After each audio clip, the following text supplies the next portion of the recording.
Спорт оюндарынын арасында жаш курагы чектелбегендиги менен өзгөчөлөнгөн спорттун бул түрү менен машыккандардын саны арбын. Ошондуктан да бильярд спорту боюнча кез-кезеги менен такай мелдештер өтүп турат. Андай таймаштардын бири Жалал Абад шаарында жайгашкан Айкөл бильярд клубунда болуп өттү. Мелдешке Ош жана Жалал Абад областындагы ырчы, чоорчу, куудул, обончу музыканттардын башын бириктирген 30дан ашуун чыгармачыл инсандар күч сынашты. Бул ирет 6-чы жолу өтүп жаткан турнирдин уюштуруучулары кыргыз элине таанымал арген үндүү ырчы, музыкант Базарбай Мадоморов башында турган Жалал Абадтык таланттар. Бул турнир эми ушу Жалал Абад, Ош, түштүк регион боюнча чыгармачыл инсандардын арасында өтүп келет көп жылдардан бери. Анан быйыл ушул бизге кезек келип калган Жалал Абад областынын таланттары бүгүн өткөрүлөбүз. Мына Оштон, Өзгөндөн, Жалал Абадтан жалпы чыгармачыл инсандар топтолуп отурат. Ушул 23 февраль Ата мекенин коргоочулардын күнүнө арналган турнир. Ошондуктан бүгүн келген меймандарга, жалпы спорт сүйүүчүлөргө, бильярд сүйүүчүлөргө жалпы ийгиликтерди каалайбыз.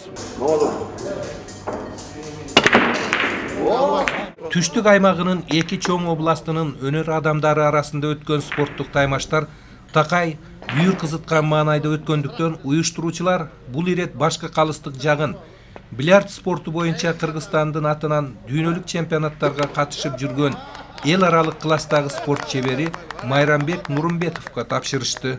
Маданият кызматкерлеринде билебиз, көптөн бери мурунку турнирлеринде дагы катышып алганын көргөнбүз.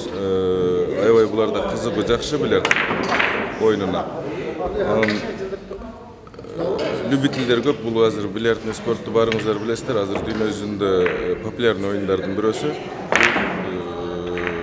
Даже Европада, Азияда бүт жакта азыр самый популярный оюндардын бирөөсү болуп баратат. Жакшы, булар постоянно уюшуп, Ош, Жалал Абад болуп өткөзүп турушат. Жакшы мероприятие буларда, аябай. Арине, мелдеш күйөрмандар чыдамсыздык менен күткөндөй эле бүйүр кызыткан маанайда өтүп жатты.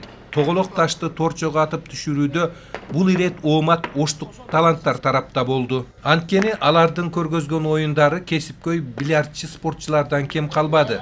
Быйыл Кудай насип этип ушул Жалал Абад жергесиндеги бир туугандарыбызга уюштуруш насип эткен экен. Ушул жерге чакырып отурушат. Ушул жерге келип отурабыз. Айырмаланып, былтыркыга салыштырмалуу быйыл февраль айында ушул мырзалардын майрамына арналган карата ушул нерсе өткөрүлүп жатат Жалал Абадта. Жалал Абадтагы агаларыбыз, бир туугандарыбыз өткөрүп атат. Эми мен жана айтып өткөндөй футболду көбүрөөк жакшы көрөм деген себеби бильярд бул эми кандай десем, футболдон кийин бильярд жакшы көрөм. Кесиптештердин арасында мактанып коюш керек. 5 жолу чемпион болдум. Бүгүн дагы болом деген ойдо, бирок бүгүн аябай күчтүүлөр көп келиптир. Оомат. Мен өзүм оомат кылайм. Бул күнү түшкө чамалай башталган турнир кеч күйгүм тарта жыйынтыкталды.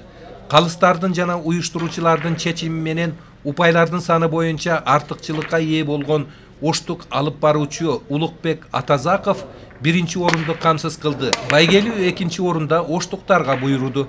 Аны жалпы журтубузга белгилүү пародист Жаныбек Аттокуров жеңип алды. Турнирдик тептиштин 3-чү баскычынан ЖМТРКнын ойно аккордеон теле долбоорунда мыкты аккордеонист номинациясын жеңип алган бул оюндардын уюштуруу тобунун башында турган Базарбай Мадоморов болду. Маматкадыр Маматалиев, Тагай Акматов, Жалал Абад шаары.